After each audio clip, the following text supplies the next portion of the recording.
Shalom Bapak Ibu Saudara semuanya, selamat malam. Selamat datang kembali di acara Walk the Talk setiap hari Selasa ini.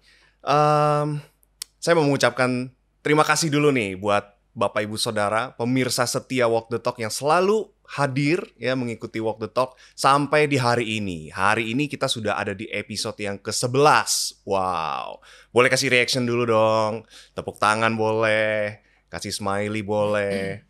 Nah, hari ini kita akan membahas satu tema yang cukup nyentrik nih, ya. Judulnya itu adalah apakah Alkitab masih relevan buat kita semua di zaman modern. Nah, sekarang sudah ada bersama saya di sini seorang yang luar biasa banget, keren. Woi, ketutupan sama mic, Pak. Oh, gitu. Wah. Nah, hostnya cakep juga nih. keren sih. Udah kelihatan nih, udah kelihatan sekarang. Puji Tuhan. Nah, udah ada bersama dengan saya di sini, ya. Pendeta Asaf Immanuel. Shalom, Pak. Shalom Brother Esa. Shalom teman-teman yang di rumah semua. Hai. Iya. Nah, kita akan sama-sama ngebahas nih, ya, tentang Alkitab ini. Karena semua di sini kita baca Alkitab ya. Kita orang Kristen nih, kita baca Alkitab. Nah, jadi kita mau bahas nih. Sekarang itu kan kita zaman modern. Sebenarnya Alkitab tuh masih relevan gak sih buat kita?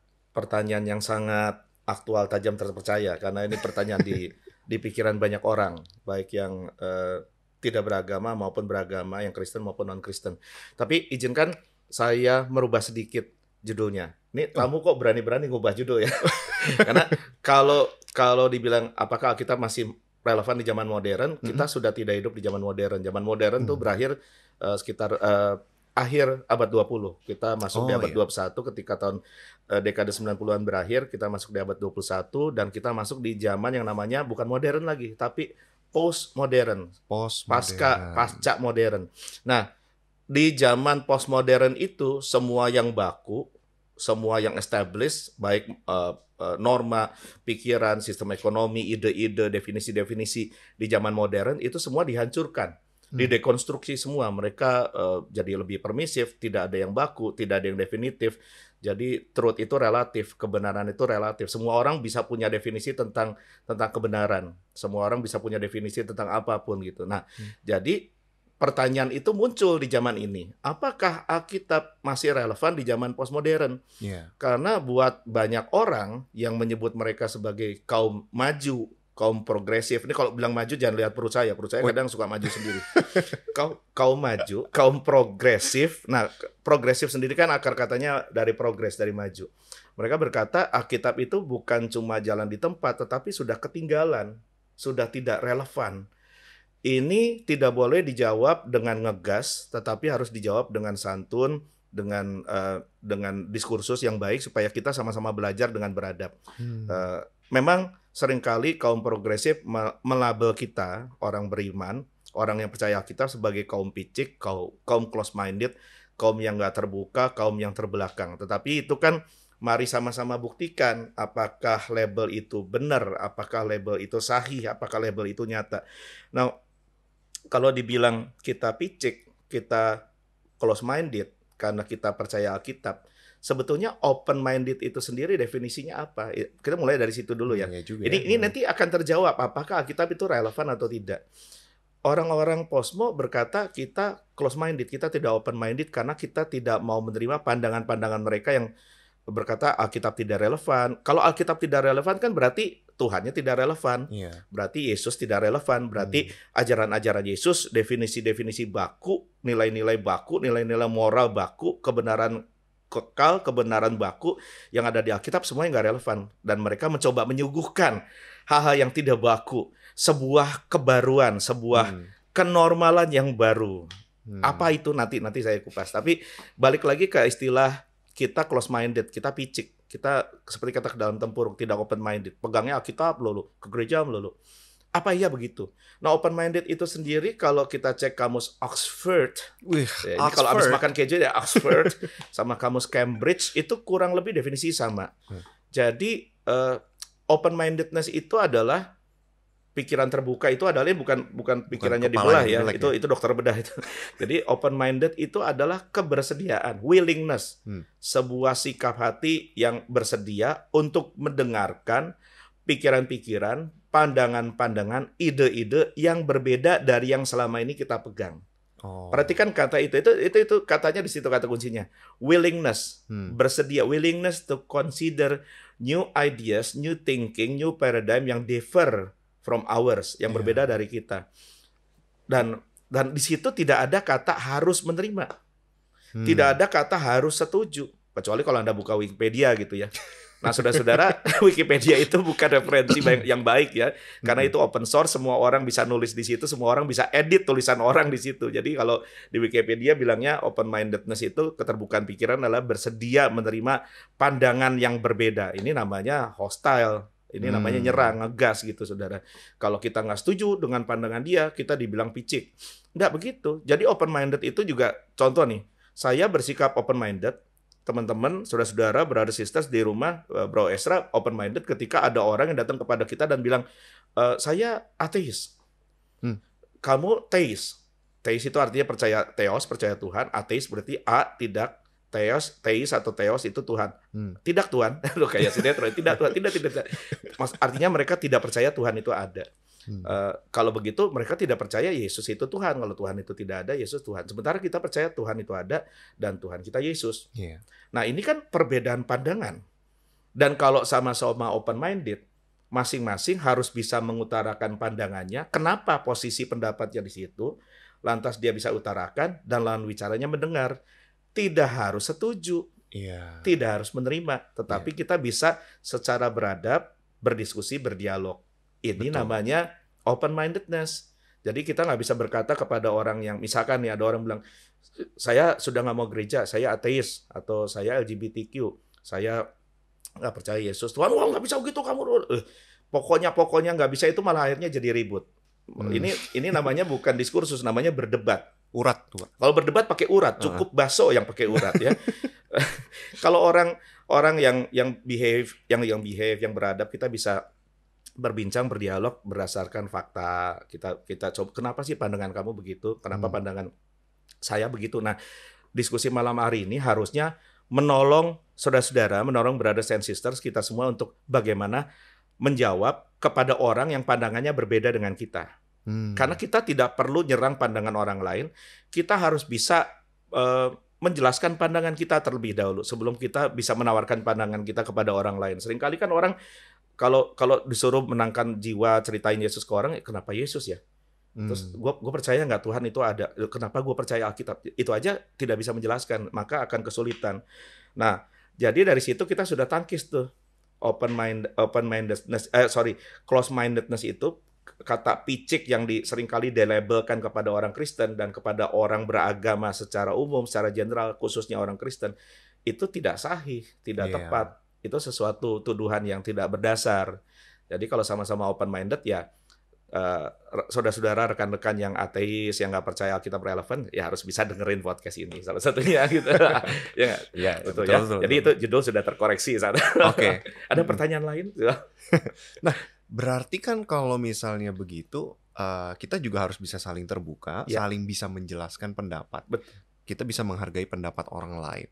Nah, tapi kita mulai masuk lebih dalam dikit ya, Pak ya? Masuk lebih dalam dikit. Bentar. Saya mau kasih jeda pariwara nih sebentar nih sama Bapak Ibu semua. Boleh saya minta dengan hormat Bapak Ibu Saudara yang menyaksikan Walk the Talk ini sambil open cam.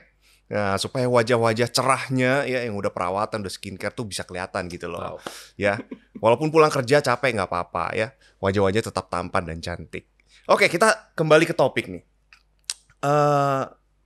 Alkitab itu kan masih, ya saya percaya nih, kalau saya percaya Alkitab masih relevan.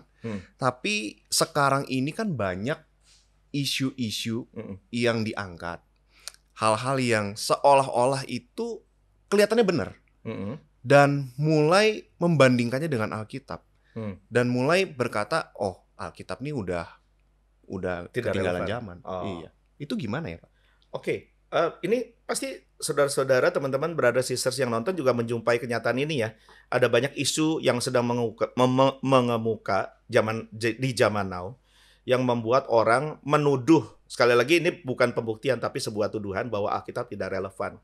Ini harus dibuktikan apakah betul tuduhan itu. Hmm. Nah, kalau kita kupas semua isu, tentu waktu kita nggak akan cukup ya. Cukup 2 isu aja saya pikir.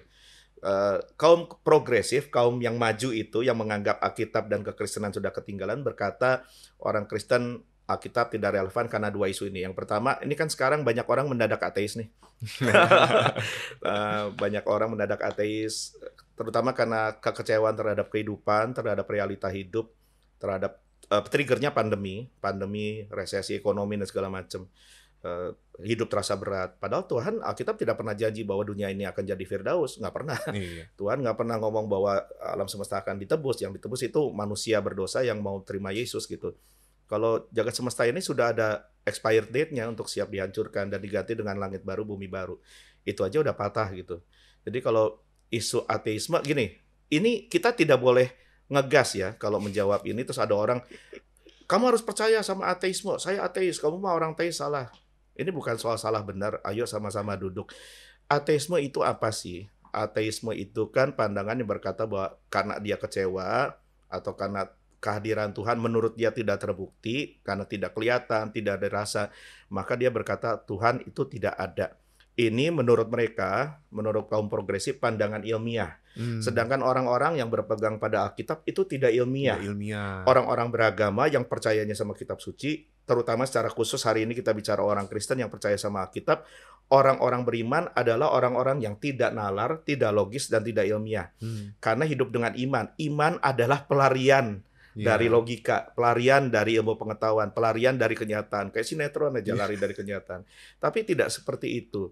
Mari kita kupas isu ateisme ini. Boleh nggak seseorang mengklaim bahwa Tuhan itu tidak ada? Coba, menurut Bro Esra boleh nggak seseorang mengklaim gitu? Kan ini katanya zaman progresif, zaman posmo, semua orang bisa buat klaim apa saja. Iya. Karena tidak ada yang truth, yang baku. Semuanya fleksibel, semuanya berubah gitu. Sebagai orang yang hidup di zaman posmo begini ya, kayaknya tuh orang banyak aja tuh yang mengutarakan pendapat bebas aja gitu, mau ngomong ya gue ini ateis, ya udah suka-sukanya dia gitu.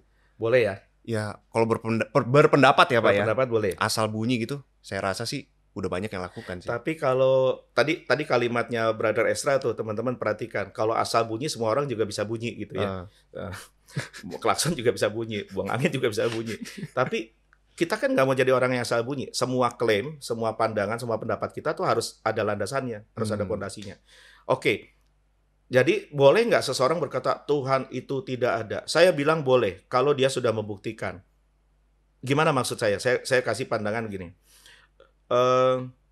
Boleh nggak saya berkata, saya ini belum pernah ke pulau mana ya, misalkan Pulau Bangka lah katakanlah. Pulau Bangka. Saya belum pernah ke Pulau Bangka, makan mie Bangka sering. Enak, hauce si Jinping. Nah, saya yang belum pernah ke Pulau Bangka, boleh nggak berkata gini, di dalam seluruh wilayah Pulau Bangka tidak ada ditemukan emas. Yang ada emas sama mbak-mbak. Tapi emas, gold itu tidak ada. Boleh nggak saya berkata seperti itu?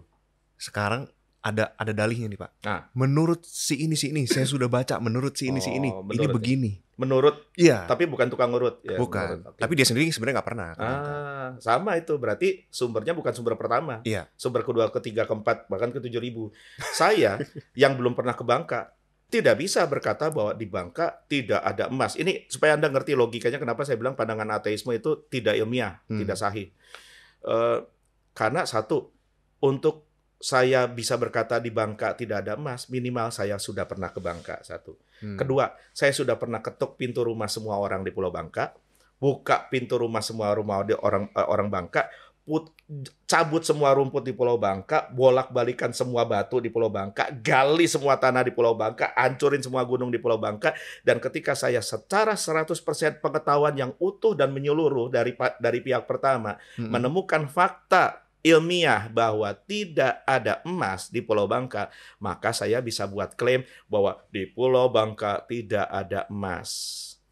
Kalau seseorang mau berkata bahwa there is no God in the universe, dalam alam semesta tidak ada Tuhan, gampang, boleh. Syaratnya cuma satu, seseorang yang buat klaim seperti itu harus punya 100% pengetahuan akan fakta itu. Mari kita cek, apakah orang yang klaim dirinya ateis dan berkata bahwa Alkitabnya Tuhan, Alkitabnya ateis tidak relevan, punya data 100%, pengetahuan 100% tentang alam semesta. Saya kasih contoh lagi buat teman-teman di rumah sambil mikir ya. Brother Esra coba mikir, saya kasih pertanyaan nih. Brother Esra, sebutkan pada saya berapa jumlah butir pasir di Pantai Ancol? Nggak tahu, Pak. Saya nggak pernah ngitung. Nggak pernah ngitung. Mungkin di tim produksi ada yang pernah ngitung jumlah, kayaknya nggak punya waktu juga.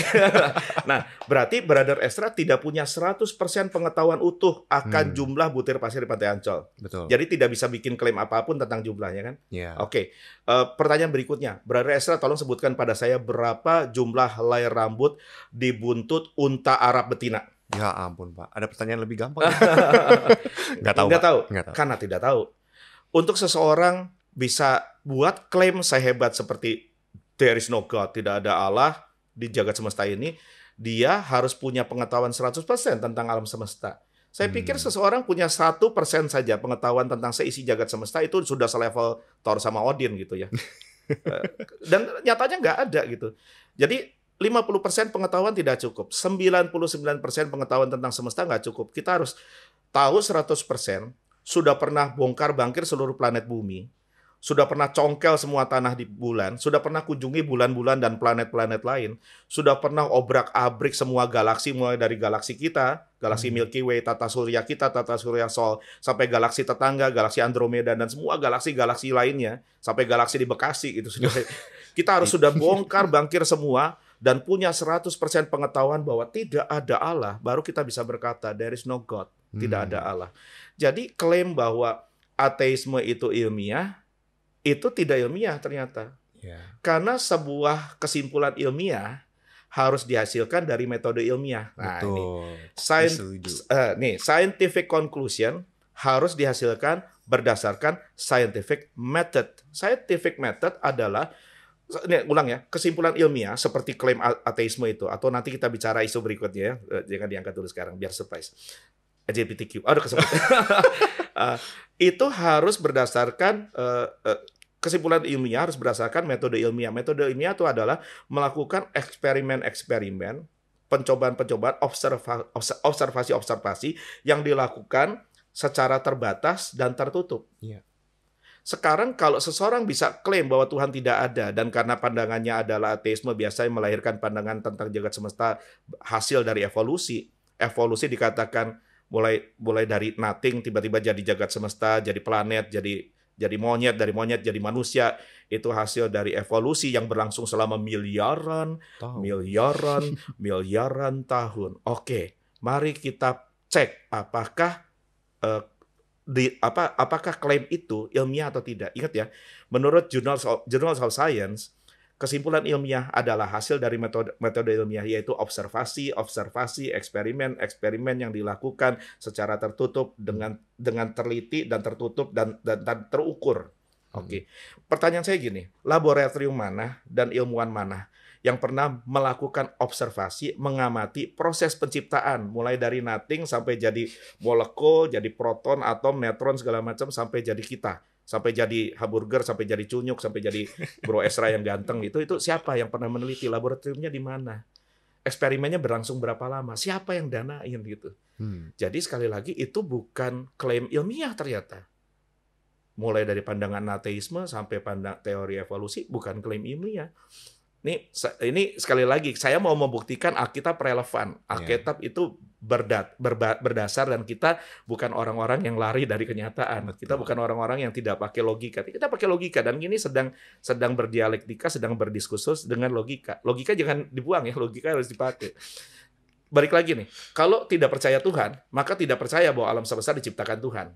Ini ada pandangan tentang alam semesta, kejadiannya ada dua pandangan. Satu, pandangan Alkitab, karena saya percaya Alkitab relevan, Brother Esra percaya Alkitab relevan, kita percaya bahwa Alkitab diciptakan oleh pencipta. Ada creation, maka ada creator. Ada ciptaan, maka ada pencipta. Itu pandangan kita, dan banyak ilmuwan yang menyebut dirinya sebagai kreasionis. Orang-orang yang percaya bahwa semesta diciptakan oleh pencipta. Tapi kubu lain, kubu sebelah, yang berkata Alkitab tidak relevan, percaya bahwa alam semesta itu hasil evolusi. Nggak ada penyebabnya, tidak ada yang menciptakan, tiba-tiba by accident saja molekul-molekul ini tercipta, jadi matter, jadi molekul, jadi DNA, jadi segala macam sampai jadi planet, jagat raya, tata surya segala macam sampai jadi primata, primata dulu ya, sampai jadi kera, monyet, gorila sampai jadi kita. Padahal kita kalau ganteng gini nggak ada keturunan gorila, nggak kelihatan gitu. Nah, itu pandangan mereka. Nah, sekarang saya kepengen teman-teman yang percaya bahwa Alkitab relevan, karena kita percaya manusia diciptakan berdasarkan gambar dan rupa Allah, kata kitab Kejadian. We are created, diciptakan by God's own image and likeness, dengan image-nya, likeness-nya Tuhan, rupanya Tuhan. Sekarang kita dengerin pandangan teman-teman yang berkata Alkitab tidak relevan dan dunia hasil evolusi. Oke. Hasil evolusi. Contoh, mereka berpandangan bahwa kita tidak diciptakan, tetapi kita tiba-tiba terjadi berdasarkan accident. Jadi keberadaan saudara dan saya itu by accident, bukan by design. Jadi kita ada di sini tanpa purpose, tanpa tujuan. What a meaningless life. Hidup yang sangat tidak ada artinya. Kita nggak ada ujung pangkalnya. Hidup mau ngapain di sini, cuma speck of dust yang numpang lewat ternyata. Tidak ada purpose ilahi, tidak ada tujuan ilahi. Kedua, kalau kita dibilang hasil evolusi dari kalau kejauhan dari bunglon, dari segala macam yang merayap itu ya itu kejauhan. Dari monyet saja, dari kera, dari primata, kera kan, terus berubah sampai jadi ganteng kayak Ezra. Nah, oke. Sekarang kita coba pakai logika baik-baik sama-sama teman-teman. Kita ini mau percaya Alkitab tetap, maka kita logika juga dipakai. Seandainya pandangan itu benar, mari kita buktikan. Kera berevolusi ya, menjadi manusia. Saya tanya, ini fakta hari ini. Mari hidup berdasarkan fakta. Tapi nanti ada yang lebih tinggi dari fakta nanti belakangan. Faktanya hari ini, monyet ada atau nggak ada, Brother Ezra? Masih banyak. Masih banyak ya? Masih banyak. Berarti ada? Ada. Dan banyak. Oke. Manusia ada atau tidak ada hari ini? Oh, banyak. Ada. Dan banyak. Oke. Logikanya nih teman-teman. Logikanya ya, brothers and sisters, saudaraku. Kalau monyet, kera, beradaptasi semua, berevolusi semua jadi manusia, logikanya, kera hari ini nggak ada. Iya, harusnya begitu. Harusnya begitu. Karena habis jadi manusia semua. Jadi manusia semua. Tapi sekarang logikanya, manusia ada, monyet ada. Dan mungkin ada manusia yang kelakuannya ngajak. Sorry, just kidding. Ampun Tuhan. Nggak boleh hati-hati berkata-kata. Tuhan ampuni saya. Cuma saya bercanda supaya teman-teman tetap segar dalam menangkap kebenaran ini gitu. Nah, sekarang ngomong fosil saja. Fosil. Oke, ini fosil membuktikan gini-gini. Oke, fosil. Saya tanya lagi, fosil primata, kera, dan kawan-kawannya itu ada nggak hari ini? Ada. Banyak. Fosil manusia, kerangka manusia ada atau nggak? Ada juga. Ada dan banyak. Oke. Kalau diklaim oleh teori evolusi, kera, primata, itu berevolusi, berubah bentuk, berubah spesies, kemudian ada spesies tengah nih. Ada missing link yang kata ilmuwan evolusi, missing link, kemudian bertumbuh terus jadi manusia. Pertanyaan saya gini, kalau fosilnya monyet banyak, kalau fosilnya manusia banyak, ini fosil tengahnya nih Optimus Prime ini mana ini fosilnya? Optimus Prime. Oh sorry, apalah pokoknya ya itulah. Mana? Nggak ada. Nah, jadi seringkali ya fosil-fosil yang dikatakan ini bentuk manusia sebelum manusia modern, ya ini kepalanya begini.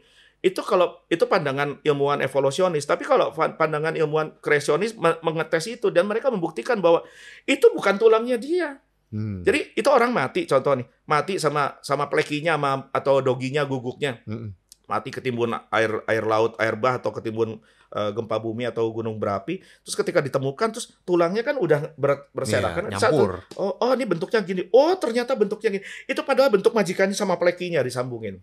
Ada yang lagi sama makanannya, sama cunyuknya di samping, cunyuknya mati, orangnya mati, sama tulang cunyuknya disambungin. Atau ada orang, oh ini kepalanya begini, ini manusia purba.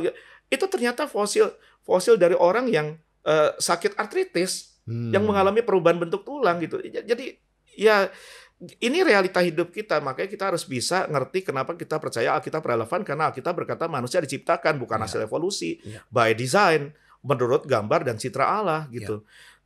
Lagi ya, pandangan evolusi ini saya refresh sedikit memori masa sekolah kita, karena kita berhadapan dengan orang-orang yang katanya based by ilmu pengetahuan. Di sekolah dulu kita diajar bahwa manusia dan semesta hasil evolusi. Yang menemukan teori itu namanya Opa siapa? Mungkin Brother Ezra masih ingat ya? Opa ini Charles Darwin. Oh, bukan Charles ketiga. Itu Raja Inggris ya. Opa Charles Darwin. Nah, Charles Darwin menemukan teori evolusi bahwa alam semesta dan manusia hasil evolusi. Cara menemukannya gini, lucu deh cara menemukannya. Jadi dia mungkin lagi bosan gitu kali ya karena kelamaan lockdown. Itu kita kali ya. Jadi dia naik kapal terus satu ketika karena sudah lama berlayar terus lantas berlabuh di Pulau Galapagos kalau saya tadi salah ingat. Berlabuh di Pulau Galapagos. Nah, di Pulau Galapagos tuh dia lantas buat sketsa, dia perhatikan alam, pohon, terutama burung-burung, beberapa jenis burung dia perhatikan, dia gambar sketch. Karena hari itu belum ada TikTok, belum ada Instagram, dia mau joget-joget nggak ada gadget gitu kan. Gambarnya juga di kertas, belum di iPad gitu ya. Lantas dia perhatikan, nih kok burung bentuknya beda ya. Ada yang bulunya warna ini, ada yang bulunya warna itu, ada yang bentuk kepalanya gini, ada yang bentuk kepalanya gitu, ada yang paruhnya gini, paruhnya gitu. Oh, ketika dia gambar berbeda-beda, lantas dia menghasilkan teori. Ternyata burung ini dan manusia dan alam semesta ini luas banget ya, luar banget. Tahu-tahu jadi tiba-tiba lebar sekali ya. Ternyata hasil dari evolusi. Lantas dia menyimpulkan gini. Gara-gara gambar itu, dia menyimpulkan terjadi evolution of species. Padahal yang terjadi bukan evolution of species, bukan perubahan jenis makhluk hidup. Yang ada evolution of kinds. Perubahan jenis burung. Karena yang berubah burung tetap burung. Contoh, ketika dia seekor burung ini hidup di medan yang keras, sukar untuk mencari makan, dia makannya ulet yang kadang bersembunyi di pohon, maka dia harus beradaptasi dengan lingkungan. Jadi survival instinct membuat dia beradaptasi, paruhnya makin lama makin lancip. Sehingga dia mematuk-matuk pohon, jadi woody woodpecker gitu kan. Jadi burung pelatuk. Ada lagi burung yang karena di situ hanya tersedia biji-bijian yang keras, maka dia harus beradaptasi sehingga perlahan-perlahan paruhnya berbentuk tajam sekali, kuat sekali, dan mencengkram biji-bijian itu bisa dipecahkan untuk dia bisa makan. Jadi yang ada adalah survival instinct, adalah adaptasi, bukan evolusi. Adaptasi bukan evolusi. Contoh, kita di sini kan nggak biasa kita pakai jaket gini. Mungkin kamu brand ambassador apa gitu, berada karena ganteng juga. Cuma ini adaptasi karena studio ini dingin. Kalau kita siang-siang di ibu kota Jakarta, keluar pakai baju gini, pliket. Keringet. Kenapa? Nih contoh, ini biar teman-teman ngerti lagi betapa relevannya Alkitab. Kenapa orang di benua Afrika rata-rata kulitnya gelap? Panas. Adaptasi. Kenapa orang yang hidup di benua Eropa makin ke atas, makin dingin, kulitnya makin terang? Dingin. Dan bahkan kalau makin ke utara tuh makin biru. Yang saya tahu, mata yang makin biru itu makin mampu melihat dalam gelap. Karena beberapa negara, beberapa lingkungan di Eropa itu, di bagian utara bumi itu makin jarang melihat matahari loh dalam setahun. Dan mereka harus beradaptasi dalam gelap. Mereka untuk menghangatkan diri harus ramai-ramai tinggal di gua, pakai bulu binatang, bakar api, dan mereka harus mampu melihat dalam gelap. Maka matanya makin biru, makin mampu melihat dalam kegelapan. Itu adaptasi, bukan evolusi gitu loh. Jadi kalau evolusi itu kan berpikir dari kera jadi orang gitu ya. Jangan orang jadi kera, jangan orang jadi monyet gitu. Tidak terbukti. Dan itu saya bisa bilang ya, kenapa saya percaya Alkitab? Teori evolusi itu tidak ilmiah. Bukan scientific conclusion. Tidak faktual, bahkan bukan cuma tidak ilmiah, tidak faktual, tidak berdasarkan fakta, tapi berdasarkan asumsi Darwin. Makanya teman-teman, teori evolusi itu tidak bisa kita pegang karena namanya juga kan teori. Loh, orang lupa itu loh, tapi diajarin di sekolah, bingung ya? Sampai di kampus-kampus diajarin, dan ilmuwan-ilmuwan yang sejarah tuh, Pak. Iya, dan ilmuwan yang tidak setuju dengan teori evolusi itu dipersekusi di kampus-kampus, terutama di dunia barat. Itu dipersekusi. Ini aneh sekali, ada sesuatu yang aneh karena kita sedang melawan semangat zaman ilah dunia ini yang betul-betul dari sejak penciptaan sampai sekarang melawan Allah. Yang kita lihat tuh bukan perdebatan ilmu pengetahuannya, kita lihat spirit di baliknya. This is a spiritual warfare, bukan cuma cultural warfare. This is a spiritual warfare. Ini infinity war gitu loh. Oke, tadi aku lupa ya. Ada 2 isu saya janji. Karena kalau 200 isu kelamaan kita teman-teman ya. Oke, isu berikutnya. Kalau ateisme tadi sudah terbantahkan, evolusi terbantahkan, saya kepengen ngomong isu LGBTQ plus. Tambah banyak sekarang. Mereka berkata bahwa LGBTQ itu ilmiah. Love is love. Kalau lihat film MCU itu ya, bukan mandi cuci kakus itu. Eh, MCK itu. MCK ya. Karena gini loh teman-teman, ini kan sebuah ketidaknormalan yang dipaksakan untuk menjadi new normal sampai kemudian jadi normal. Saya terakhir nonton film itu ya, ada yang film Dokter Aneh gitu ya, Dokter Aneh. Oh ya, Dokter Aneh. Dokter Aneh. Dia Dokter dokter Aneh. tapi aneh gitu. Iya, Kalau betul. Ezra kan nggak aneh, tapi Oh, dokter. Nah, ini Dokter Aneh, ya kan? Dokter Oke, ada satu anak gadis yang menolong dia dalam fight-nya melawan si penyihir itu. Anak gadisnya pakai jaket, tulisannya Love is Love. Love is Love. Jadi cinta tuh cinta. Nggak apa-apa. Mau jeruk makan jeruk, pisang makan pisang, laki dengan cewek, cewek dengan laki, atau laki dengan laki, cewek dengan cewek, love is love. Nah ini kan pelan-pelan anak kita nonton. Ini sebetulnya nggak normal gitu loh. Kenapa saya bilang nggak normal? Karena pernikahan berdasarkan Alkitab, Allah menciptakan antara Adam and Eve, bukan Adam and Steve. Yes. Ya, traditional marriage, biblical marriage works. Kenapa pernikahan Alkitabiah berhasil? Karena hanya pernikahan Alkitabiah yang bisa menghasilkan keturunan biologis. Yes. Terakhir saya cek, laki dengan laki nggak bisa punya anak. Tetapi di film itu, masih di film itu. Oh bukan, film Thor kalau nggak salah. Ada manusia batu yang dia cerita. Oh, ya, si Kok. Ya itulah. Yang gitu caranya. Oh, saya punya papa, saya sayang sekali sama papa saya. Jadi kelahiran saya itu di sebuah gunung berlava, jadi papa saya berjumpa dengan papa saya. Katanya. Saya langsung, wait a minute. Saya langsung nengok anak saya langsung nengok saya gitu. Papa saya berjumpa dengan papa saya, lalu mereka bergandengan tangan di atas lava, lalu lahirlah saya. Oke.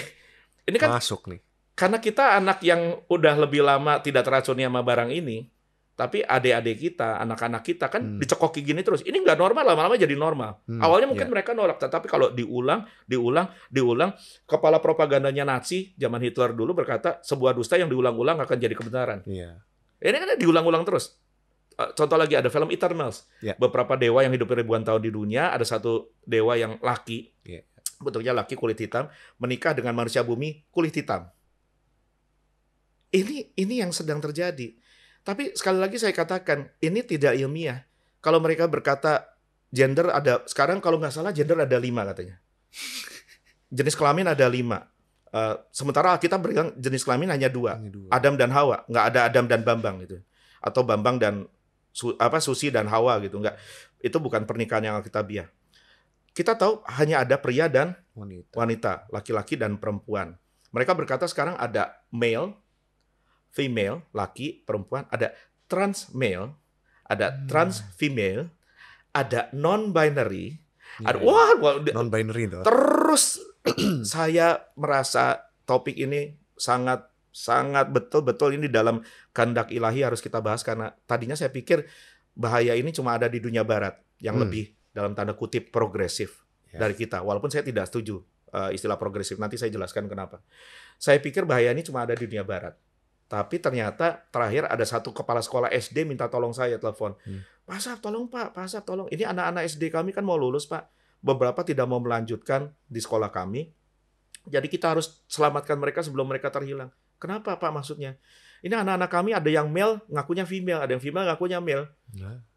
Dan ada yang berkata, kamu female atau male? Bukan, saya non-binary. Loh, ini SD kawan. SD, brother. Ini lampu merah buat semua gereja untuk kita buka mata. Ini realita anak-anak kita, karena mereka tidak bisa lagi hanya diproteksi dengan khotbah atau guru-guru sekolah minggu mengajar, karena arus informasi mereka menembus sampai ke kamar-kamar mereka, sampai ke gadget-gadget mereka, dari laptop mereka, dari HP mereka, masuk semua. Lewat film, lewat entertainment, terus dicekoki. Dan sampai ada anak SD kelas 6 berkata, I'm non-binary. Tadi saya pikir, oke, mungkin ini hanya di secluded, hanya ada insiden kecil di sebuah sekolah berada, karena mungkin sekolah berada, anak-anaknya lebih punya banyak akses informasi, maka kena. Ini belum lama berselang, Anda pasti nonton berita, nonton di medsos juga kan, Geger Satu Indonesia, sebuah penerimaan maba, penerimaan mahasiswa baru di sebuah kampus. Kampusnya juga saya pikir kampus sederhana lah, bukan kampus yang middle up atau yang kaya sekali. Dan ada satu mahasiswa yang mengidentifikasi dirinya bukan sebagai pria, bukan sebagai wanita. Terus apa, Pak? Atau mungkin non-binary mungkin. Sampai pihak kampusnya marah dan mengusir dia keluar. Tidak, kami tidak terima. Saya berdoa Indonesia dan negara-negara Asia terutama, ini kita jadi jadi benteng terakhir untuk menolak paham ini, paham Iya. kiri ini, paham super liberal, paham progresif yang sebetulnya nggak progres ini, sebetulnya regress. Kita harus jadi benteng terakhir karena Indonesia masih punya kewarasan dalam hal ini saya Iya. pikir. Tapi saya nggak tahu ya, ini berapa tahun lagi nih bagaimana gitu loh. Karena sekarang udah Setuju. realitanya sudah mendarat, makanya kita harus bahas. Nah, sebetulnya simple kan ada female, ada male, ada laki, ada perempuan. Terus orang bilang enggak, ini kita bisa identifikasi diri kita sekali lagi zaman posmo ya.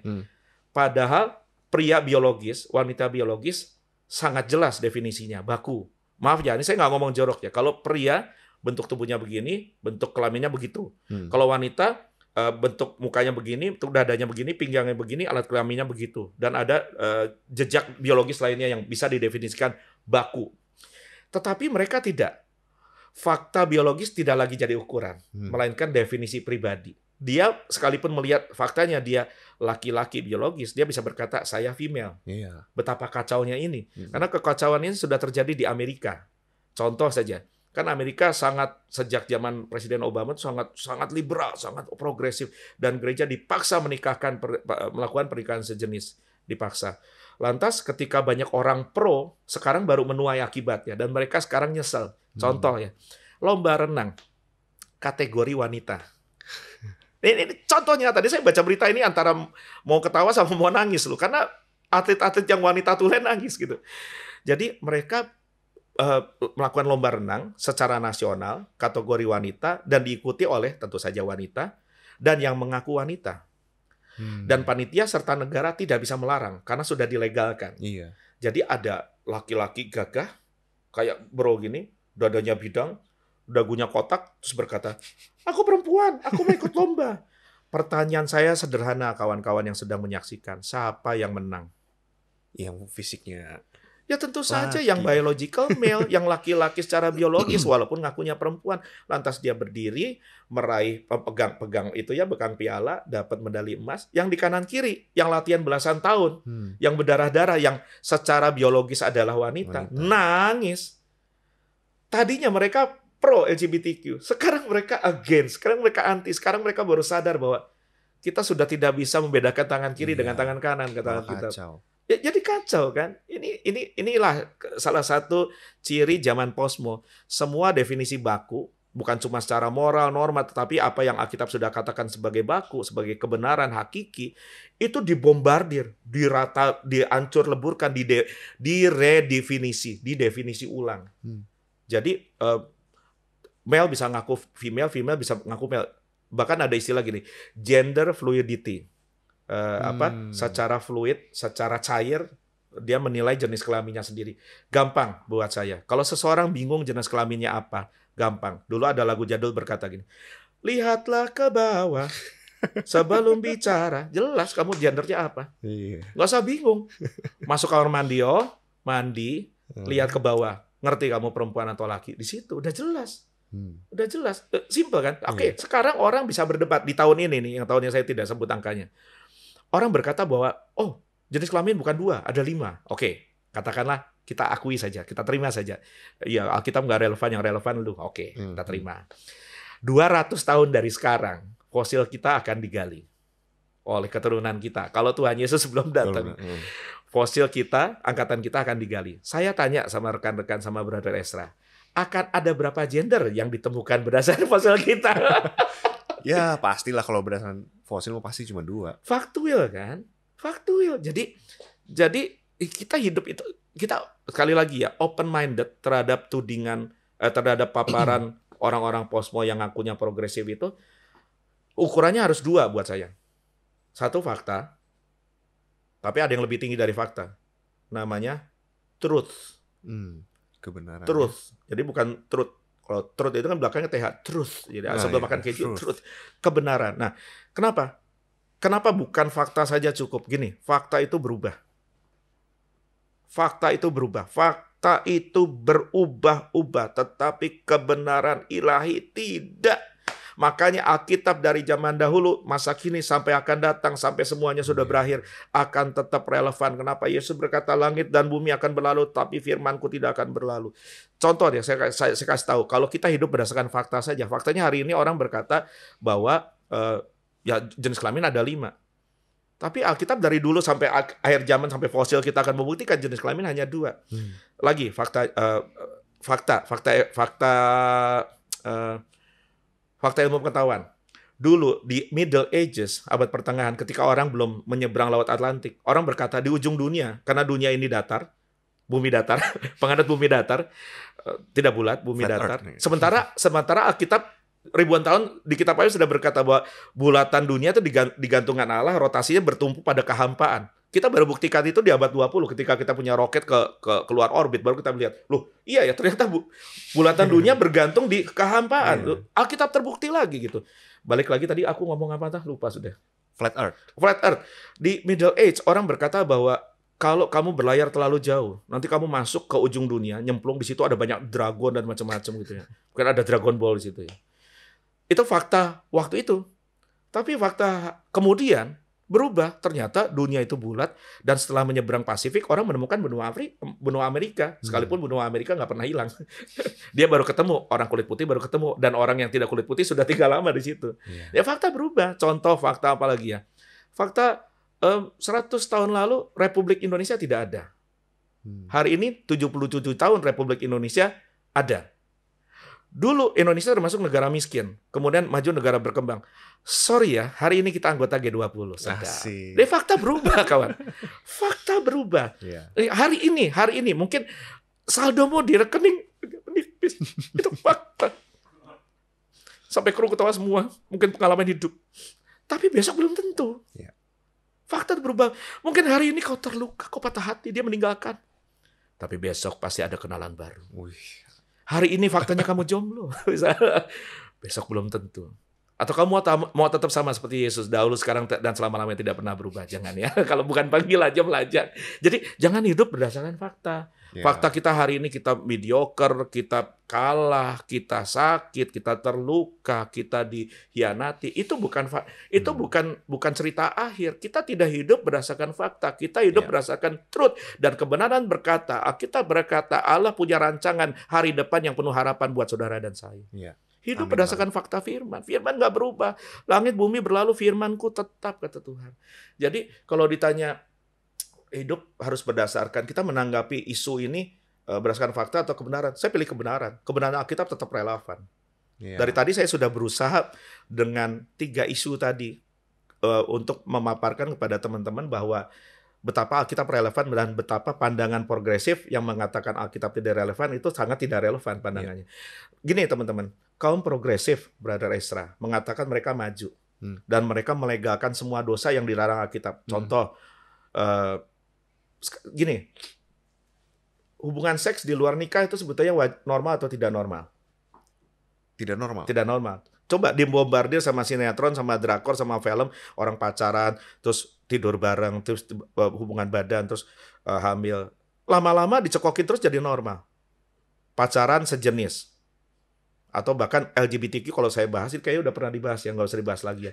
Itu ngeri loh. Sampai ada queer segala, plus bestiality, berhubungan seks dengan binatang. Pengen muntah saya kalau mikirin kadang. Itu betul-betul spirit sekali. Itu setan betul gitu teman-teman. Itu bukan cuma kultur, itu setan. Ada spirit di baliknya. Nah, sorry tadi sampai lepas aku karena mau muntah tadi. LGBT itu normal nggak kan? Itu kan tidak normal. Itu tidak normal. Gini, itu kan tidak normal. Nah, jadi kita harus bisa membuktikan dengan dialog, bukan dengan ngegas bahwa pandangan saya begini, pandangan kamu gitu. Nanti kalau kita sudah paparkan, kamu mau terima pandangan saya atau enggak? Kita tuh relevan. Alkitab relevan. Nah, kita hidup di zaman di mana orang paksakan definisinya harus diterima. Contoh nih, saya punya, ini bukan sulap, bukan sihir. Waduh, apa tuh Pak? Bukan sulap, bukan sihir. Saya tanya sama teman-teman yang di rumah ya, saudara-saudara di rumah, berada di sister. Teman-teman mohon memilih vote Ezra. Pilih Ezra sebagai perwakilan saudara, suara saudara-saudara. Menurut brother, ini masih jauh tahunnya ya. Menurut Brother Ezra ini benda apakah? Sebut secara pandangan matamu saja. Sendok. Oh, enggak. Saudara setuju ini sendok? Apa? Coba Brother Ezra, saya tanya sekali lagi ya. Menurut Brother Ezra ini apa? Sendok. Enggak, menurut saya ini garpu. Mau apa? Nggak bisa. Kamu kok maksa saya bilang ini sendok? Ini garpu menurut saya. Nah, menurut brothers and sister, teman-teman di rumah, yang gila siapa di sini lah? Ini yang ngaco siapa nih? Saya apa Esra? Ya saya. Cuma saya nggak mau ngaco lama-lama. Ini cuma demi contoh aja. Ulang lagi ya. Bukan sulap, bukan sihir. Keluar barang baru. Waduh. Ada apa lagi Pak abis ini? Ini ada pizza segala. Ini apa, brother? Itu garpu. Enggak, sendok. Ini apa? Garpu, Pak. Sendok. Yang ngaco saya kan. Iya. Tapi kan itu loh yang dilakukan oleh teman-teman yang ngakunya ateis, agnostik, yang ngakunya Alkitab nggak relevan, yang ngakunya progres. Dan bukan cuma mereka meredefinisi ulang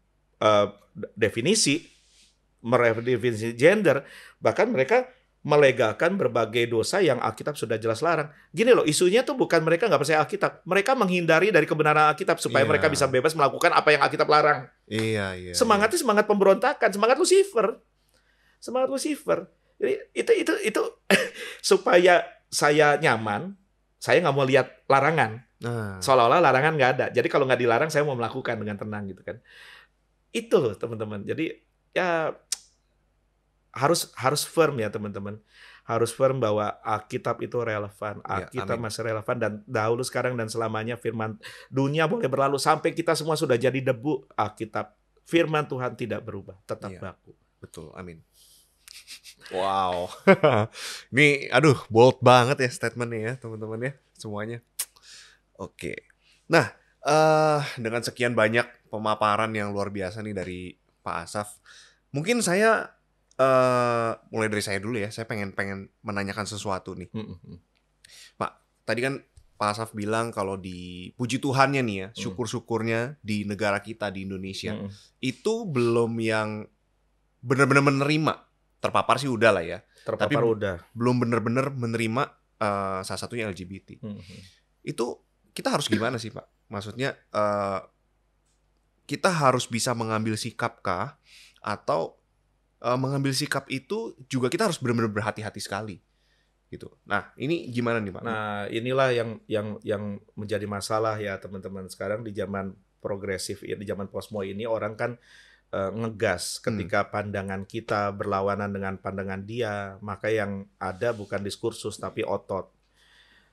Tentu kita harus ambil pilihan, kita harus ambil posisi, bukan cuma pokoknya sebagai orang Kristen harus percaya Alkitab, percaya Yesus. Itu nggak usah disuruh lagi, nggak usah diomong lah, nggak usah ada podcast ini lah, itu udah pasti. Tapi kedua, kita harus ngerti kenapa kita pegang pandangan ini. Minimal dengan penjelasan kita 1 jam lebih ini, teman-teman sudah ngerti bahwa Alkitab sangat relevan, Alkitab tidak berubah, dan kita harus punya pilihan. Jangan jadi orang yang cuma ikut-ikutan. Ya mau ngopi ikut. Nanti trennya celana robekin celana. Tapi kan Anda nggak mungkin temennya loncat jurang, Anda loncat jurang juga. Enggak kan? Kita kan punya pilihan gitu loh. Kalau ada orang yang aku mau minum Baygon, enggak, aku mau minum kopi di seberang. Jangan disebut merek. Gitu. Maksudnya jangan hanya ikan mati yang hanyut di bawah arus. Kita ini kan tuayan-tuayan jiwa, ikan-ikan yang dituai oleh Tuhan Yesus. Kita harus jadi ikan hidup, hanya ikan salmon segar, hanya ikan yang hidup yang bisa berenang melawan arus, dan itu biasanya lebih enak gitu. Nikmat. Sampai kita bisa dikecap Tuhan. Hauce secimping. Oke. Gitu. Ya. Oke. Nah, sekarang saya mau kasih kesempatan nih buat saudara-saudara semua ya yang sudah menyimak benar-benar apa yang sudah disampaikan sama Pak Asaf. Mungkin apakah ada pertanyaan? Nah, saudara yang mau bertanya, boleh kirimkan pertanyaan saudara di kolom chat. Dan kalau saudara mau bertanya langsung juga, boleh langsung open mic. Silahkan bertanya langsung. Nah, nanti kita akan menanggapi di sini. Ini belum ada pertanyaan, aku curiga antara nggak memang terjawab semua dari diskusi kita atau pada bingung. Tuh, kalau dari mukanya sih Pak, mukanya paham sih itu. Paham, puji Tuhan. Paham tuh. Puji Tuhan. Aku kasih contoh lagi ya, kenapa saya menjadi orang teis, bukan orang ateis. Ini salah satu contoh sederhana saja. Ini buku ya teman-teman. Ini pasti buku ya. Ini bukan ketoprak, ini pasti buku. Kalau pandangan orang ateis kan berkata bahwa segala ciptaan hasil evolusi. Tidak ada penyebabnya, tidak ada penciptanya, atau ada. Nih, saya pegang buku yang sampulnya keren sekali, Mere Christianity by C.S. Lewis. Hmm. Ini ada jilitannya, ada kertasnya, ada yang bikin layout, ada yang ngetik, keren sekali. Dan ini ada yang bikin ilustrasinya bagus sekali. Lantas kalau saya bilang sama saudara-saudara, tiba-tiba buku ini ada tanpa ada yang buat, masuk akal nggak saya? Ya, Oh, ternyata pandangan itu ternyata tidak masuk akal. Kalau mau masuk akal, kita setuju bahwa ini ada penulis, ada penerbit, ada pencetak, ada pengetik, ada pelukis yang membuat ini semua. Jadi sederhananya gini, if you see a painting, kalau Anda lihat sebuah painting, pasti ada painter. Iya. Kalau Anda lihat sebuah desain, pasti ada desainer. Desainer. Kalau Anda lihat ada sebuah plan, pasti ada planner. Kalau kita tahu ada mujizat, there is a God, pasti ada Amin. Tuhan. Gitu, teman-teman. Wow. Keren banget nih ilustrasinya nih. Masuk gitu ya, benar-benar. Ya, kita bisa ngerti sih. Nah, mungkin saya mau tanya lagi nih, Pak. Boleh. Saya mau tanya lagi. Sambil mungkin mereka mikir kali ya, mau nanya apa gitu ya.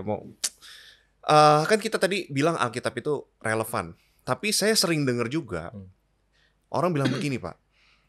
Alkitab itu kan ditulis sama orang ya, gitu ya. Alkitab kan ditulis sama orang. Ya. Nah, terus kita percaya dong, berarti sama orang, sebenarnya bukan percaya sama Tuhan gitu. Walaupun sebenarnya isinya ditulis tentang Tuhan. Ya, Itu Alkitab gimana, kan, Pak? Alkitab sudah bilang tentang dirinya sendiri, segala tulisan yang diilhamkan Allah gitu kan. Jadi itu revealed by God using man, menggunakan orang untuk menulis. Kira-kira apa yang terjadi dengan umat manusia kalau Alkitab diterima, tangan Allah turun nulis di dinding? Pernah kejadian satu kali aja Tuhan tulis mene-mene tekel farsi, udah panik semua orang, geger pucat, panik semua. Waduh, ya gini saudara-saudara, kita ditolong Allah menolong kita, memberkati kita dengan pelanggan, dengan kostumer, dengan pekerjaan, pakai orang, gitu ya. Anda dari titik A ke titik B naik ojol yang mengendarai orang. Tuhan sudah bikin pola itu supaya kita bisa hidup menikmati apa artinya unity, hidup bersama-sama. Dengan segala perbedaan warna, perbedaan suku dan ras, kita jadi hidup unity, menikmati Tuhan dalam kebersamaan kita. Bahkan secara khusus orang Kristen diutus Tuhan di tengah-tengah dunia jadi duta-dutanya Allah. Jadi bagaimana orang bisa tahu Allah ada? Lihat kami. Jadi God uses people, Allah menggunakan manusia. Bahkan ketika mau menyapa kita dan menebus dosa kita, Allah menjelma menjadi manusia yang tergapai, yang terlihat, yang terdengar, tersentuh, dan yang hadir yang namanya Yesus Kristus. Kalau Allah yang mengawang-awang terus hadir di tengah-tengah kita, lantas tiba-tiba kertas itu kebuka, terus ada tangan nulis gitu, tiba-tiba jadi Alkitab, ya Anda lari semua lah. Gitu loh. Jadi kalau Allah mesti mengintervensi dengan cara-cara yang seperti tadi saya contohkan yang tidak logis, supernatural, tentu Allah melakukan. Kita mencatat ada laut yang dibelah, tapi itu kan insidental dan harus urgent. Nah, Allah memakai orang, menginspirasikan, mengiluminasikan dengan Roh Kudus untuk menyampaikan isi hatinya. Ditulis dan sampai ke tangan kita. Karena kalaupun Anda mau menolong orang, atau kalau Anda mau ditolong orang, maka Allah akan pakai orang. Ya. Gitu, kurang lebih begitu. Saya tidak bisa memuaskan semua orang, jadi kalau masih ada pertanyaan silahkan dikirim dan saya janji jadi PR kalau ada pertanyaan-pertanyaan yang nggak sempat kita jawab tapi masuk, nanti saya akan kirim jawabannya ke Brother Ezra, ke pengurus di tempat ini. Oke. Nah, kita kembali ke jemaat sekalian nih ya. Tadi sudah ada yang mau bertanya nih. Oke, ada yang raise hand di sini. Ada Feris Misael Trifosa. Hai Feris, boleh sampaikan pertanyaannya? Hai Feris. Ya suaranya. Kedengaran Feris. Oke. Shalom Pak Saf. Saya mau nanya, kalau misalnya ya kita kan percaya kalau Alkitab itu adalah kitab yang relevan untuk orang Kristen gitu. Nah, tapi bagaimana kalau kita menemui misalnya ini pengalaman saya pribadi gitu. Kalau misalnya saya nemuin ada orang yang punya agama lain gitu ya, kan dia juga relevan dengan kitabnya dia sendiri gitu. Nah, bagaimana kita membuktikan Alkitab ini yang ya kita kan percaya ini paling relevan di antara kitab-kitab yang lain gitu kan. Nah, bagaimana membuktikan hal itu ke saudara-saudara sepupu kita gitu.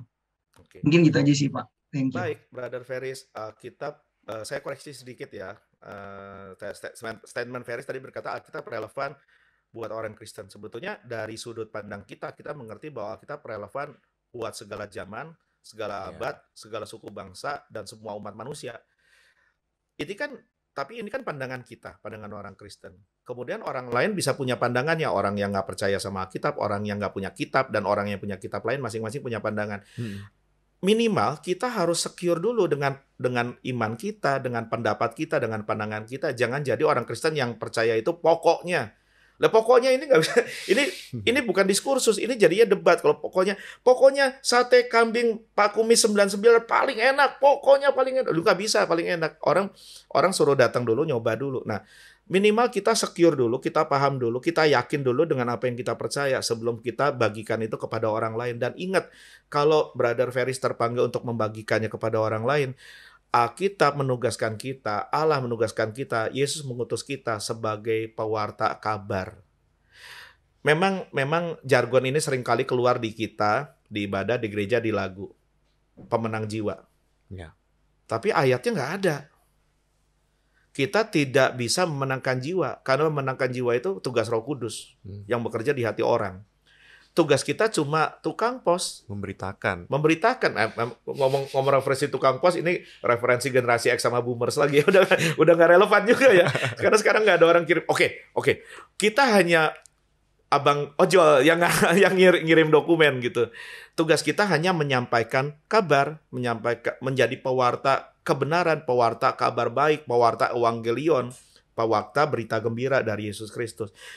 Setelah kita kasih tahu, orang mau terima, orang mau marah, orang mau nolak, sudah bukan masalah kita. Dia nolak pun, itu tidak masalah buat kita. Minimal membuat kita sedih ya.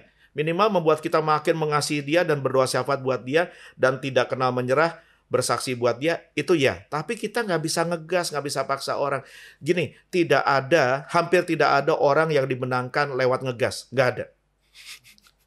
Hampir tidak ada orang yang dimenangkan dengan perdebatan. Perdebatan terjadi di tataran akademis untuk sama-sama bukan fakta, bukan ilmu nih. Setelah itu kan, kalau kita mendebat orang sampai membuat dia terluka, kita patahkan argumen dia dengan argumen kita buktikan argumen kita, dan argumen dia patah lantas dia terluka, dia nggak bakal balik, nggak bakal menang, nggak bakal kita menangkan, nggak bakal kita tuai. Yang ada dia terima argumen kita, tapi dia pulang dengan hati yang panas, dengan terluka. Alkitab nggak pernah suruh kita menjadi pendebat kabar baik. 2,5 tahun kita dipenuhi oleh medsos kita dengan para pendebat, teolog yang berdebat. Maaf ya, nggak ada yang dimenangkan. Yang ada orang tambah bingung, yang ada kita jadi bahan tertawan buat orang-orang di luar. Itu di screen capture loh, dibahas di YouTube orang gitu. Wah, saya jadi malu. Nah, kayak percakapan kita malam hari ini kan kita tidak sedang berdebat. Yeah. Saya sedang memaparkan, menjawab tuduhan orang-orang yang mengatakan bahwa orang Kristen itu tidak relevan, Alkitab orang Kristen tidak relevan, maka Tuhannya orang Kristen tidak relevan. Saya sedang menjawab posisi saya, kenapa saya menyanggah itu, kenapa Alkitab relevan, kenapa Yesus Tuhan, kenapa saya percaya Tuhan. Jawab saja, jangan berdebat. Gitu ya, yeah. Brother Ferris, mungkin jelas ya, puji Tuhan ya, puji Tuhan. Pak, dikit nih, nyambung dari pertanyaan Ferris dikit. Boleh. Ya, tadi kan Alkitab itu kan sebenarnya, ya kita bisa bilang relevan untuk segala umat sebenarnya. Nah, misalnya ya, kita mau melihat lebih jauh, sebenarnya kalau dibuktikan pun, skrip Alkitab itu sebenarnya paling sahih kan? Nah, ini menarik nih. Oke, gini. Kita sejauh ini harusnya sudah sama-sama sampai pada pemahaman bahwa Alkitab relevan. Nah, pertanyaan berikutnya adalah, apakah Alkitab dapat dipercaya? Karena banyak tuduhan yang berkata bahwa Alkitabnya orang Kristen itu sudah diubah-ubah. Teksnya dipalsukan. Terjemahan. Nah, banyak terjemahan. Gini ya, saudara-saudara, bahasa kita kan berkembang. Kalau kita dengar pidatonya Bung Karno zaman dulu, itu kadang kita dengarnya juga aneh loh. Apalagi itu baru pidato yang sekitar tahun 70-an tahun lalu. Kalau kita dengar pidato dari zaman wawasan nasional baru bangkit tahun 1928, gerakan pemuda, itu bahasanya lebih aneh lagi. Lebih aneh lagi karena bahasa itu berubah terus. Banyaknya terjemahan Alkitab tidak merubah isi, tetapi mempermudah kita mengerti isi. Karena bungkusnya berubah, tapi isinya tidak. Kenapa isinya tidak? Kenapa saya bisa yakin isinya tidak? Saya sejauh saya meneliti, saudara-saudara, ini semua orang beragama punya kitab suci. Tapi Alkitab Kristen yang dituduh sudah dirubah-rubah, itu punya naskah kuno paling tua yang sampai hari ini masih available. tentu saja bukan naskah asli karena kan dimakan waktu ya. Kalau mau tulisannya Musa itu sudah 3.500 tahun lalu, apa ya, 3.500 tambah 2, sudah ada 5.000-an tahun lalu gitu, 4.000-an tahun lalu, sudah nggak ada. Tetapi tahun 1946, abad 20 ya, dan 1956, jadi jarak 10 tahun kejadian 2 kali. Ada anak-anak suku Beduin, suku Arab di Timur Tengah yang sedang mengembalakan kambing domba. Sambil bermain-main mereka melempar batu, nendang-nendang bola. Tiba-tiba batu itu atau bola itu masuk ke sebuah gua dan ceng, pecah. Mereka mendengar suara pecah, apa tuh? Seperti guci pecah, seperti tembikar pecah. Dan akhirnya ternyata betul ketika masuk ke gua itu, mereka menemukan guci-guci yang pecah karena ditimpuk tadi, dan di dalamnya ada gulungan-gulungan kitab kuno.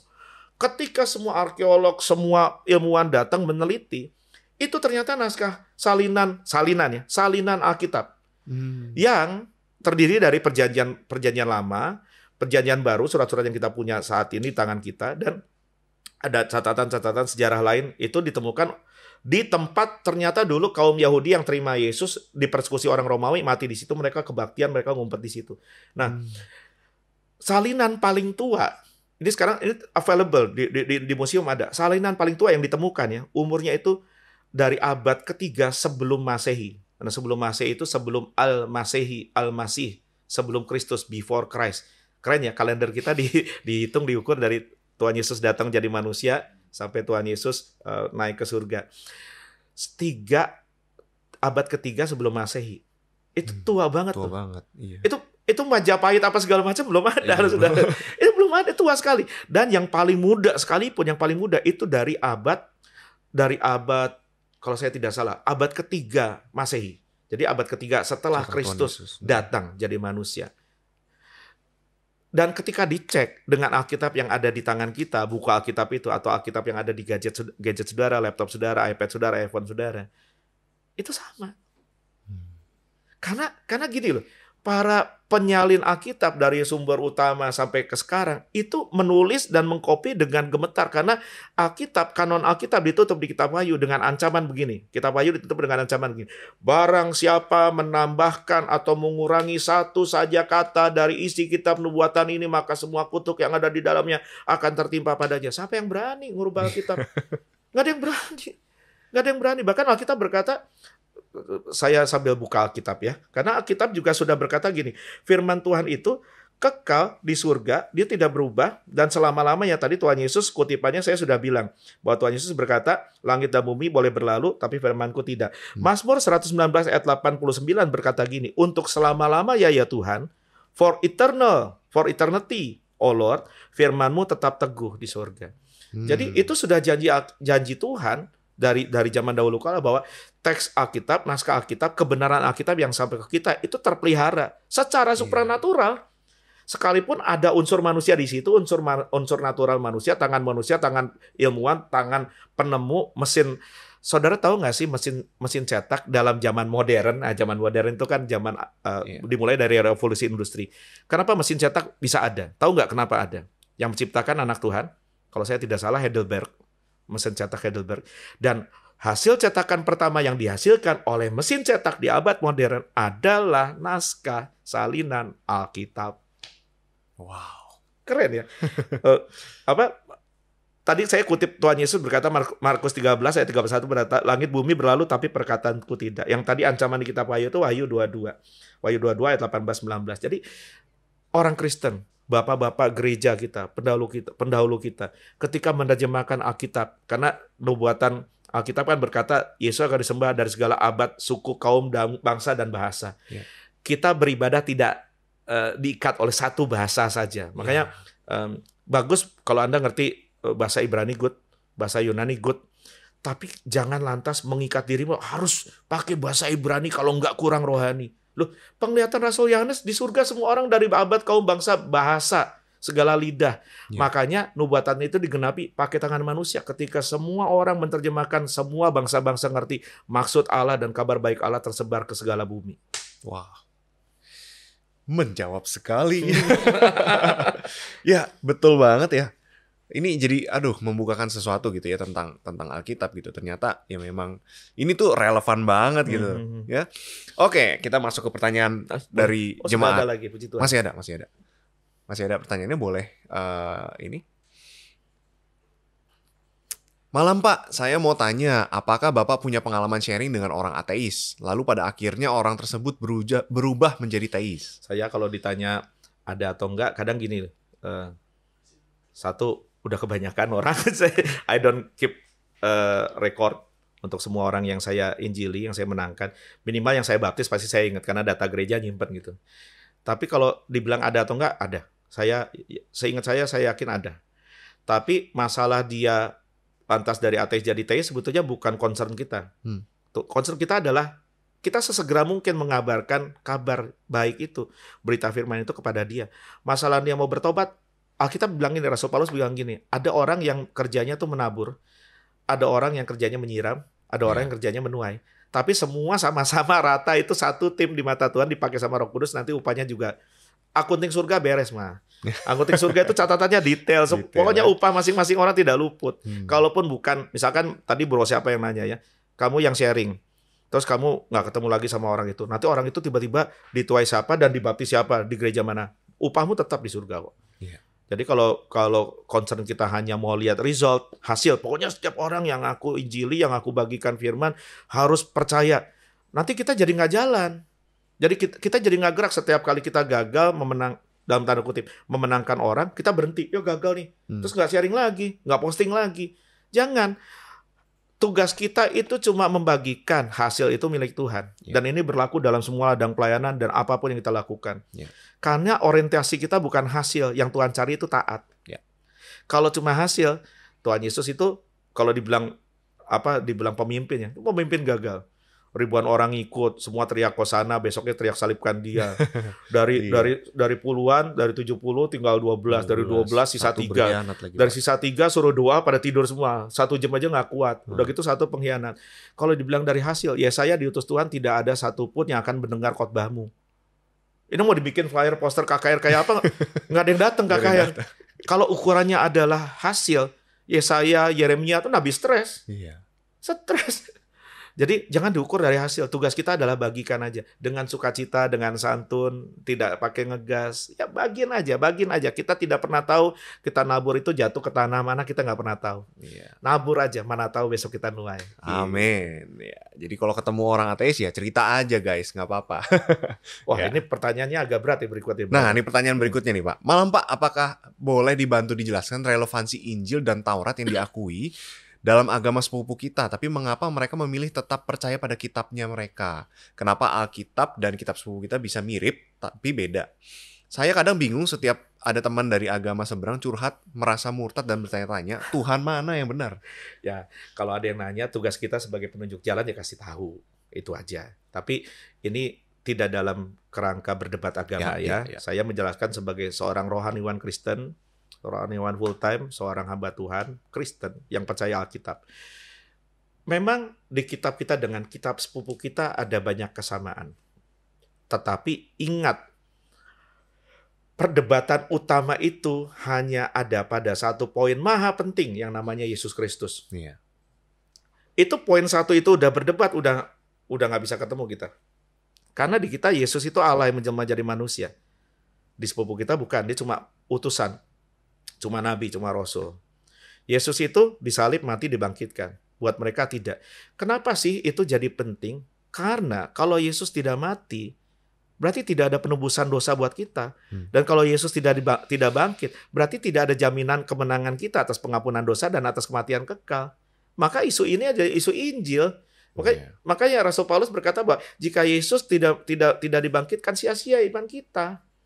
Jadi kalau ditanya pandangan saya bagaimana dengan kitab sepupu, ya itu kan kitabnya dia. Silakan dia percaya itu sebagai kitabnya dia. Ini Alkitab saya dan siapapun yang bertanya, brother atau sister harus bisa menjelaskan posisi kita. Cara menjelaskannya paling tidak begini kalau saya ya, paling tidak begini. Saya pakai contoh undang-undang di negara kita. Sumber segala undang-undang namanya apa di negara kita? Undang-Undang Dasar 1945. Dari situlah turun, kalau zaman Orde Baru dulu ada GBHN, ada TAP MPR, TAP MPRS, lantas turunlah kemudian jadi Kepres, keputusan Presiden Inpres, kemudian jadi Perda, peraturan daerah, lantas jadi Pergub, jadi Permen, Permen itu bukan permen, ya. peraturan menteri, dan semua turunannya sampai peraturan RT gitu ya teman-teman. Nah sekarang gini logikanya, berarti yang mendahului semua itu kan UUD 1945, ngerti ya? Oke. UUD 1945 itu sumber utama dan paling utama. Lantas kemudian ada produk undang-undang turunan yang lahir kemudian, bertahun-tahun kemudian, dan posisinya jauh lebih rendah berarti, dan lahirnya lebih belakangan, berkata bahwa UUD 1945 salah. Dan ini yang ngomong Inpres katakanlah, kalau kurang tinggi Kepres, atau jangan terlalu tinggi lah, keputusan lurah aja. Ini atau perda, peraturan daerah berkata bahwa Undang-Undang Dasar 1945 salah, yang benar perda. Oke, sekarang secara logika saja. Ini statement ini benar atau keliru? Yang benar harusnya perda atas UUD 1945 yang lebih dulu dan sumber segala hukum dan segala perundang-undangan di Republik kita. Ya UUD 45. Ya udah 45 kan? Ya gini, Alkitab itu kanonnya sudah selesai sekitar abad kedua Masehi atau sampai abad keempat Masehi itu sudah beres. Kemudian ada kitab suci lain yang turun berabad-abad, beratus-ratus tahun sudahnya dan berkata, ini bukan eyewitness account ya, bukan catatan saksi mata ya, berkata Yesus, Allah tidak menjelma jadi manusia dan Yesus bukan Allah dan Yesus tidak mati disalib. Tapi ini catatan ratusan tahun kemudian. Yang Anda mau percaya yang mana? Buat saya percaya yang eyewitness account. Catatan Dr. Lukas, nih contoh Dr. Lukas, catatan Dr. Lukas yang jadi saksi mata, dia menulis kepada yang mulia Cornelius. Dia nulis Injil berdasarkan catatan Dr. Lukas dan kemudian kisah para rasul.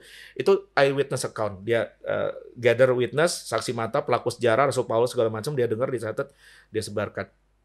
Tapi kemudian, saya kasih contoh sederhana gini. Hari ini saya bertemu dengan Brother Ezra. Brother Ezra memakai baju warna apa ya? Pink bukan atau apa ya? Kaos apa ya, itu? Pink lah ya. Pink ya, masuk pink ya. Keluarga pink lah ini, keluarga pink. Saya pada detik ini, jam ini, hari ini, tahun ini berkata, Brother Ezra waktu rekaman nama saya bajunya pink. 700 tahun kemudian, ada orang berkata, enggak, rekamannya dulu sama Pak Asa bajunya kuning. Anda percaya saya atau percaya orang yang 700 tahun kemudian ngomong Brother Ezra pakai baju kuning hari ini? Paham ya? Tapi kita tidak pakai ngegas. Nggak, yang benar gua, yang salah lu. Enggak. Ini kan kita menjelaskan pandangan kita. Dia mau terima, mau percaya, ya sudah. Ya. Tuhan Yesus tidak mengutus kita untuk pergilah dan berdebatlah dengan semua orang. Enggak ada ayatnya. Iya, jadikanlah semua bangsa muridku ya guys. Bukan di debat. Yes. No offense. Oke. Masih ada pertanyaan lagi? Oh, masih ada. Ini seru nih Pak, kayaknya Pak, pembahasan malam ini. Ya. Shalom Pak, berarti teori evolusi tidak ilmiah dan tidak relevan ya Pak. Tapi dampak dari teori tersebut sampai sebesar itu dan tersebar luas. Lalu mengapa menurut Bapak teori evolusi bisa tersebar luas, padahal bagi orang benar itu tahu itu nggak relevan sebenarnya? Anda tahu kan siapa penguasa dunia ini? Kata kita, ya sejak dia dibuang ke dunia ini, dia mempengaruhi segala peradaban dan pemikiran manusia. Bahkan ilmuwan, profesor, doktor yang percaya sama, yang menyebut diri sebagai kreasionis, orang-orang yang percaya pada teori, bukan teori ya, ini rekaman Alkitab, penciptaan jagat raya, yang menolak teori evolusi, itu bukan cuma Anda, mereka dipersekusi, mereka dipecat, dicopot dari posisi segala macam, dari kampus-kampus ternama yang besar-besar seperti apa ya, Harvard, apa segala macam, bahkan saya mau mungkin beberapa orang belum tahu ya, tahu nggak? Itu kampus-kampus yang sekarang seringkali malah menentang Tuhan, itu pendirinya orang-orang cinta Tuhan. Contoh Harvard. Itu pendirinya kaum Puritan, orang-orang yang dari Eropa meninggalkan kehidupan yang amoral, pindah ke benua baru Amerika, hidup kudus buat Tuhan, mendirikan institusi pendidikan namanya Harvard. Itu loh saudara-saudara. Tapi kan ya ini sekali lagi, ini bukan cuma culture warfare, tapi ini spiritual warfare. Lucifer bekerja mempengaruhi pandangan, termasuk saya pikir pandangan postmodern ini hasil produk dari kerajaan gelap, termasuk LGBTQ segala macam itu hasil kerajaan gelap. Nah, saya baru ingat kaum progresif kan mengatakan bahwa kita kita terbelakang, ketika ketinggalan zaman. Mereka progres, mereka maju. Ingat ya, progresif akar katanya maju. Saya bilang mereka nggak maju, mereka mundur. Karena ini bukan dosa baru, ini dosa lama. Mereka mundur ke belakang jauh sekali sampai Sodom dan Gomora. Iya. Iya. Persis Sodom Gomora. Sodom dan Gomora ini bukan progres, ini regress regress banget gitu. Sementara kalau Anda pelajari sejarah ya, siapa ilmuwan-ilmuwan, siapa penemu-penemu teori ini teori, rata-rata tuh orang-orang teis. Kalau bukan orang Kristen minimal dia teis. Kalau orang menuduh Albert Einstein bukan Kristen, tapi dia tidak ateis. Iya. Dia teis, dia percaya Tuhan, walaupun dia tidak definisikan gitu. Gitu teman-teman. Jadi kalau ditanya mempengaruhi banyak, ini peperangan kita sampai Tuhan datang nanti. Ya, politik, ekonomi, sosial budaya, ilmu pengetahuan terus memerangi kebenaran Alkitab yang baku dan kekal itu. Wow. Oke. Nah, kita ada pertanyaan lagi nih. Nah, ini pertanyaan terakhir. Shalom Pak, apakah relevansi bisa menjadi parameter yang sejalan dengan kebenaran? Apakah sesuatu yang semakin relevan itu semakin benar? Ini menarik nih Pak pertanyaan. Kalau istilah relevan disamakan dengan kekinian, karena kekinian itu selalu kebaruan, ya kan. Jadi sebetulnya Alkitab tidak perlu membela dirinya sebagai relevan. Alkitab cukup jadi kebenaran kekal, truth, bukan facts. Karena kalau relevan menuntut fakta, fakta selalu berubah. Kan tadi saya udah bilang, fakta tuh berubah terus. Faktanya dulu brother Ezra jomblo, sekarang udah jombli. menikah. Oh ya, puji Tuhan. Fakta berubah terus ya, berubah terus ya. Jadi kebenaran itu tidak perlu dibela. Cukup dipegang, dihidupi, dipercaya, dibagikan. Nggak usah sampai. Jadi kalau mau membela begini, dengan diskursus yang beradab. Nggak usah ngegas, nggak usah nyerang-nyerang. Mereka nyerang pandangan kita cukup bela diri, nggak usah nyerang pandangannya dia. Cukup paparkan menurut saya begini. Kamu mau setuju mau enggak, kita tetap temenan gitu ya. Jadi Alkitab itu ukurannya, bahkan sebetulnya kalau bilang relevan atau enggak, ukurannya bukan relevansi. Sampai seluruh jagat raya ini tidak relevan, Alkitab tetap kekal. Firman Tuhan tetap kekal. Sekalipun buku Alkitab nanti udah nggak ada. Yesus datang sampai selama-lamanya firman Tuhan, langit dan bumi berlalu. Itu proton, neutron, partikel semua berlalu. Udah hilang gitu ya. Molekul berlalu, tapi firman Tuhan kekal. Udah, titik, selesai. Semua perdebatan manusia ini akan berakhir. Kerajaan-kerajaan, bangsa-bangsa, kekaisaran-kekaisaran, kaisar naik dan turun, datang dan pergi, presiden datang dan pergi. Tetapi Yesus tetap duduk di tata sampai selama-lamanya. Amin. Wow. Iya, jadi mungkin kita terlalu sering juga ya dengar kata-kata relevan itu kita persepsikan sebagai kebaruan tuh. Bener juga tuh. Ya, tapi yang paling penting adalah sekali lagi Alkitab itu sumber kebenaran dan selamanya akan tetap kebenaran. Oke, itu aja untuk pembahasan kita malam hari ini. Siapa yang merasa diberkati boleh ngacung tangan di sana. Ya boleh kasih reaction, love gitu ya, kasih jempol. Wow. Iya. Nah, sebelum kita selesai nih, Pak Asaf boleh nggak kasih buat kita tuh closing statement, pesan yang sangat singkat, padat, dan jelas supaya kita tuh bisa menyimpulkan yang tadi dan kita bisa selalu ingat. Oke. Saya kasih closing statement dengan sebuah pertanyaan. Pertanyaan bukan cuma buat yang dengar, buat yang nonton, tapi buat kita berdua. Dari tadi kita bicara tentang relevansi. Apakah Alkitab relevan buat kita? Pertanyaan dibalik, apakah kamu relevan dengan Alkitab? Terus tadi saya ngomong open-mindedness. Kita harus open-minded, kita harus open-minded. Oke, open-minded, tapi kan nggak selalu setuju. Tapi ada isu yang lebih penting dari open-minded. Kalau kita bersedia open-minded, pertanyaanku sederhana, apakah kita sudah open Bible? Kita bisa debat hingar-bingar, tapi kalau Alkitab cuma didebat dan nggak pernah dibaca, apalagi dihidupi, bagaimana bisa menghadapi kalau kita nggak pernah buka Alkitab? Makanya setiap kali ada paradigma baru, ada pandangan baru, kita ketelen dengan segala yang abnormal jadi new normal sampai jadi normal karena kita tidak tahu apa yang truth. Tajam sekali. Closing statement. Oke. Sekali lagi saya ucapin terima kasih banyak. Thank you, Pak brother. Asaf sudah memberkati kita dengan materi yang luar biasa, pembahasan yang menarik ya. Walaupun sebenarnya ini sesuatu yang berat tapi sudah di-package dengan luar biasa banget. Semoga ya sudah berusaha sesederhana mungkin. Semoga teman-teman paham ya. Oke, saudara-saudara sekalian, kita udah ada di penghujung acara nih. Nah, tapi sebelum pada nge-live semua di sini ya, jangan lupa minggu depan kita tetap ada Walk the Talk. Kita akan membahas sesuatu yang kekinian juga nih tentang metaverse. Ya, nanti kita akan berdiskusi bersama dengan Bapak Rubin Adi Abraham. Wow. Jangan lupa ya saudara ya, ikut ya. Nah, ya, yuk sebelum kita berpisah, kita bersatu hati, kita berdoa ya saudara. Terima kasih Tuhan Yesus, buat malam hari ini kami boleh ikut acara Walk the Talk Tuhan. Terima kasih buat sebuah program yang memberkati Tuhan. Terima kasih Tuhan buat segala sesuatu yang sudah kami dengar malam hari ini Tuhan, yaitu tentang apakah Alkitab itu betul-betul relevan Tuhan.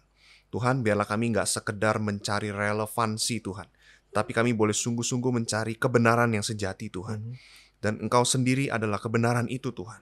Terima kasih Tuhan buat pembekalan yang luar biasa Tuhan. Terima kasih buat Pastor Asaf Tuhan yang sudah menyampaikan kebenaran firman-Mu ini Tuhan. Kau berkati berlimpah-limpah Tuhan. Engkau pakai setiap pelayanan yang dia lakukan Tuhan untuk memperbesar kerajaan-Mu Tuhan. Kau sertai Tuhan, Kau jagai perlindungan yang sempurna Tuhan. Itu ada Tuhan buat Pastor Asaf Tuhan. Terima kasih juga Tuhan buat jemaat-Mu yang setia Tuhan di tempat ini Tuhan.